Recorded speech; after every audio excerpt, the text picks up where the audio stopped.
On the eve of the wedding, I found a letter Ethan had written when he was 17. It read, 10 years from now, I will marry Serafina. Luna is so ugly, I bet she'll never get married. Below, 27-year-old Ethan had replied, sorry, you're about to marry someone you don't love. That someone is Luna. It was then that I truly understood. Ethan's heart belonged only to his one true love. He had never loved me, not from the beginning. I calmly called off the wedding, left Northwood, and cut all ties with Ethan. Later, Ethan's childhood best friend sent a taunting text message, Ethan and she are back together. You'll regret this. I replied, I'm getting married soon. Come to the wedding celebration if you have time. Even later, when Ethan learned about my marriage, he drove all night to confront me, his eyes red. Luna, how dare you actually marry someone else? Before we continue, please subscribe to this channel and let us know in the comments where you're tuning in from. I was trying on a wedding dress when Margaret called. Luna, have you chosen your wedding dress? Ethan should be with you, shouldn't he? Ethan found accompanying me to try on wedding dresses bothersome, so he'd quietly slipped away to party with his disreputable friends. But to keep Margaret from worrying, I lied, yes, it's chosen. We picked it out together. That's good. Do you two have time to come see me now? There's something I want to talk to you about. Margaret's voice sounded tired and weak. My heart clenched. Okay, we'll be right there. Margaret and my mother were the best of friends. After my mother passed away, I was taken in by the estate, and William and Margaret treated me as their own, showing me endless care. She was now seriously ill in St. Jude's Medical Center, and her only wish was for Ethan and me to marry. Because of her health, she couldn't be present for the wedding dress fitting today. I worried that this call meant her condition had worsened. After hanging up, I quickly went into the fitting room and changed. As I left, the sales assistant looked at me with unusual pity. While I was trying on wedding dresses earlier, they had been whispering amongst themselves, heads bowed. They were probably talking about how they'd never seen a bride try on dresses without her groom. Ethan's phone couldn't be reached, so I had no choice but to ask his childhood best friend, Dylan, for help. Fortunately, he quickly sent me the party address. The party was at the Lounge, a bar they frequently visited. I walked in, knowing the place well, and found their private lounge. Just as I was about to push the door open, I heard Dylan's voice, Serafina is back in the country. Everyone's planning a welcome home party for her. Ethan, are you going? His question was abrupt, and his gaze drifted pointedly towards the door. Ethan leaned back against the sofa, his posture relaxed, his expression obscured by the flickering lights, making it hard to discern. His tone was calm, as if Dylan had mentioned a complete stranger. Yes, why wouldn't I? Dylan straightened up, a hint of accusation in his voice. Ethan, can you really let go of what happened back then? Are you really going to marry that woman? Ethan didn't reply, his profile exceptionally stern. My heart suddenly leaped. Even knowing Ethan was being forced to marry me, I couldn't help but hope. Hope for a shred of genuine affection from him. Dylan pressed on, didn't you used to say she was just a pastime when you were bored? What, are you actually falling for her now? Ethan idly held his wine glass, and at the question, he scoffed. Just playing along for my parents, don't take it seriously. His demeanor showed not a trace of drunkenness. My hand, poised to push open the private lounge door, froze, and I stood rigid in place. My heart plummeted instantly, without a ripple of emotion. Dylan laughed mockingly, right. Luna is just like a dog following you around. My fingers, hang ing by my sides, unconsciously clenched. I thought Ethan would remain indifferent, but to my surprise, he turned his head and shot Dylan a look. The emotion in his eyes was unclear, but it was unsettlingly intimidating. Dylan, my people aren't yours to criticize. Dylan's face paled, and he obediently fell silent.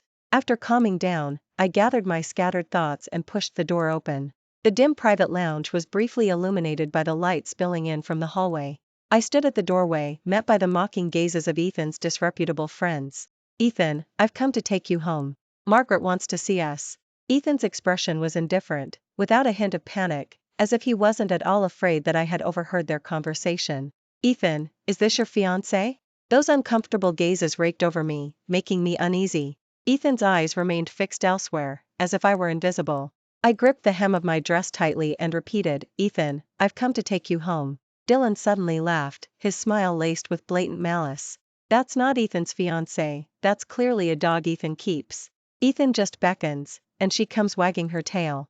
Dylan's undisguised malice stunned me. The others roared with laughter, their malicious stares scrutinizing me from head to toe. I quietly and timidly called Ethan's name, hoping he would say something for me. Ethan frowned in annoyance, seemingly embarrassed by my presence in front of his friends. Luna, you're like a pug, following me wherever I go. Isn't it annoying? It was so humiliating. Tears welled in my eyes, and I could even feel the rising flush on my face. The others laughed even more raucously. I said nothing more, but Ethan's expression grew increasingly grim. Spike, next to Dylan, eyed me with ill intent. He licked his lips and said, "Ethan, your fiancée is so timid. What does she taste like?" Ethan's face darkened to an extreme at that moment. He slammed his wine glass onto the floor. His voice tinged with fury. "Enough. What are you? How dare you say such things in front of me?" Spike instantly fell silent, and Dylan's also turned sour. They hadn't expected Ethan to genuinely get angry. The private lounge fell utterly silent. Thinking of William and Margaret, who had been so caring towards me, I bit my lip, ultimately swallowing my humiliation. I gathered my courage and spoke for the third time. "Ethan, can you please come home with me? Margaret said she has something to tell us." He looked at me, a slight sneer twisting his lips. "Luna, aren't you pathetic? Can't you understand human language? Don't use my mother as an excuse. If she hadn't forced me, do you think I would really marry you?" I was completely stunned. A bitter ache spread through my heart, making it hard to breathe. My eyes filled with tears, but I stubbornly looked at Ethan. "I'm not lying. Margaret really wants to see us. I'm worried her condition has worsened. Can you please come with me to see her?" Ethan eventually came with me to St. Jude's Medical Center. By the time we arrived, Margaret had already been taken into surgery. William, waiting anxiously nearby, told us her condition had suddenly deteriorated, requiring immediate surgery. However, the success rate was low, so she had wanted to speak with us before the operation. But we were too late. After hearing this, Ethan leaned against the wall, eyes closed, silent. His hands, hanging by his sides, trembled incessantly. I walked over and took his hand. "It's going to be okay. The surgery will be successful." Ethan suddenly opened his eyes. His gaze was somewhat hollow, as if he was lost, but he instinctively shook off my hand, his tone fierce. "Who asked for your fake sympathy?" I said nothing more, silently retreating to my spot. Ethan glanced at me a few more times, looking as if he had something to say, but I didn't have the energy to pay attention to him. All I wished for now was for the surgery to be successful. I didn't hope for anything else. The lingering scent of disinfectant reminded me of when my mother passed away. 17-year-old me, scared and helpless, huddled alone in a hospital corner, waiting for an unknown outcome. I had already lost her, I couldn't lose Aunt too. Minutes ticked by. Finally, the doctor came out. I couldn't hear any sound but his voice saying, "The surgery was successful. The patient is doing very well." The weight lifted from my heart. In the days that followed, Margaret only needed to recuperate in peace. I stayed by her side. The day she fully recovered, I would tell her I didn't want to marry Ethan. Ethan hated me precisely because Margaret had pressured him into marrying me. I thought, if the engagement was called off, he wouldn't resent me so much, would he? The day Serafina returned, her welcome home party was a grand affair. Even I, who had little interaction with her, received an invitation. But I didn't go. I stayed at the estate to look after Margaret. Ethan wasn't home, I assumed he had gone. I had actually heard rumors about his breakup with Serafina. It was said that while studying abroad, Serafina had met a family wealthier than the estate and had simply abandoned Ethan. That day, Ethan got drunk for the first time, almost passing out. When I went to pick him up, he suddenly grabbed my wrist, his eyes bloodshot. "Luna, will you abandon me?" I shook my head, my voice small but firm enough. "No, I'll always be with you." That was also the day Ethan first kissed me. It was a kiss heavy with the scent of alcohol. I knew he wasn't fully conscious, but I was still very happy. Ethan and I maintained this purely physical relationship for several years. I can't quite remember when Ethan started to hate me. It was probably after Margaret's serious illness. She discovered the unhealthy relationship between us and pleaded with Ethan to marry me. From then on, Ethan treated me like an enemy. A month later, Margaret had recovered significantly. She took me to Ethan's study. Ethan's childhood photos are still stored here. I want to show them to you. She pulled a thick photo album from the drawer. I flipped through it page by page. This photo album documented almost Ethan's entire growth. There were photos of him from kindergarten, as well as from high school and even college. As she looked, Margaret suddenly felt sleepy and returned to her bedroom, leaving me alone in Ethan's study. Suddenly, my finger stopped on a particular page. The photo on that page was of 17-year-old Ethan and Serafina together. The 17-year-old girl was shy and beautiful, and as they stood side by side, the boy's gaze lingered on her. My eyes suddenly felt a little sore, and I just wanted to skip the page quickly, but a letter suddenly fell out of the photo album. Reason told me I shouldn't pry into Ethan's privacy, but curiosity compelled me to open the letter. On the envelope were a few words. To 10 years later, the letter bore a familiar handwriting, from 17-year-old Ethan. He had written in the letter, 10 years from now, I will definitely have married Serafina.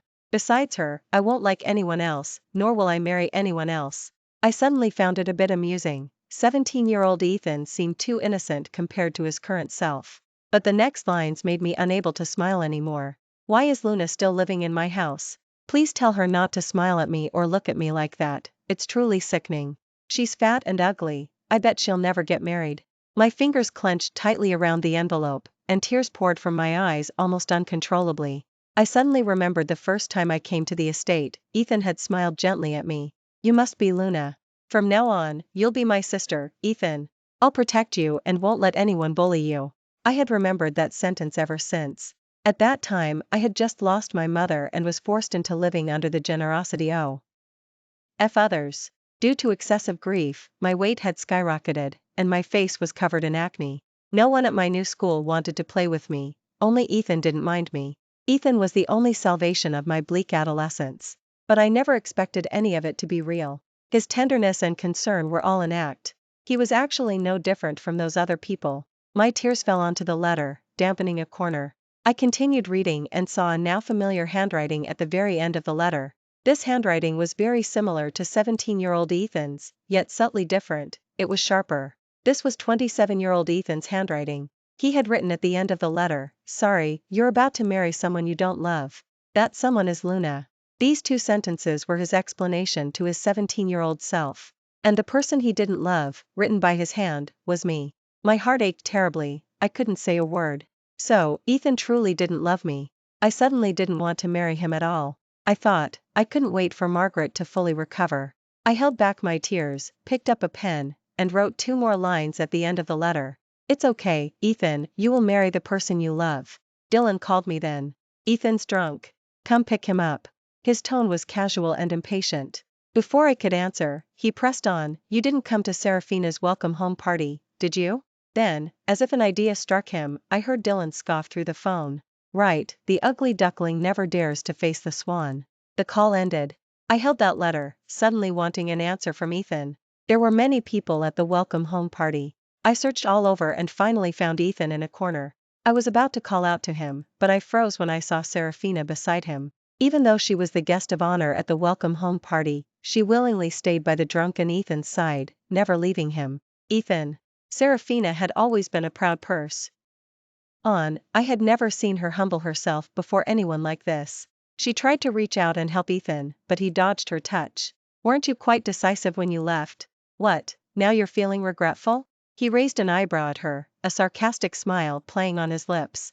Serafina's eyes glistened with tears. Ethan, please don't be like this. I've missed you so much all these years. Can we get back together? She was pleading. She stood on tiptoe, her lips slowly approaching Ethan's. And he didn't refuse. Watching the two embrace and kiss, I suddenly understood everything. And just as suddenly, I felt utterly meaningless in this situation. The answer had always been obvious, I just hadn't been willing to believe it. I returned to the estate and explained everything to Margaret. In the end, she looked at me with tears in her eyes. My dear girl, you've been wronged. Ethan doesn't deserve you. I shook my head. I haven't been wronged. You've always been very kind to me. Please take care of yourself. I'll come back to visit you when I can. I quickly packed my luggage. After 10 years at the estate, I found I had only a few items I could take with me.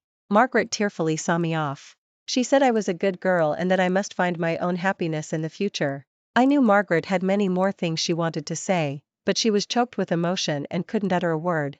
She could only watch my figure slowly disappear from her sight.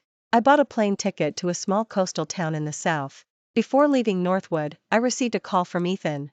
Luna, what game are you playing now? What do you think you're doing suddenly canceling the engagement? Do you think this can threaten me? I'm telling you, don't even think about it. His voice was urgent and sinister, as if he was sure of his victory, convinced I had resorted to this tactic to threaten him. But he absolutely refused to believe I had genuinely given up on him. I interrupted him.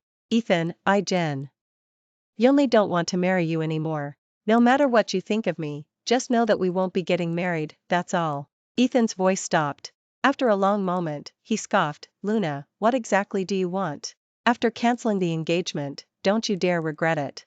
I replied calmly, Ethan, I saw the letter you wrote when you were 17. Don't worry, I won't regret it. Ethan suddenly froze. He asked with a trembling voice, you saw all of it? I didn't reply and simply hung up the phone. Ethan called several more times, but I didn't answer any of them. Before the plane took off, I blocked and deleted all of Ethan's contact information. I thought, this is truly the end for Ethan and me. Thank you for watching today's story. If you enjoyed this video, please like and share it with your friends. We look forward to hearing your thoughts in the comments section. Feel free to share your views, and don't forget to subscribe to our channel for more exciting stories. See you next time.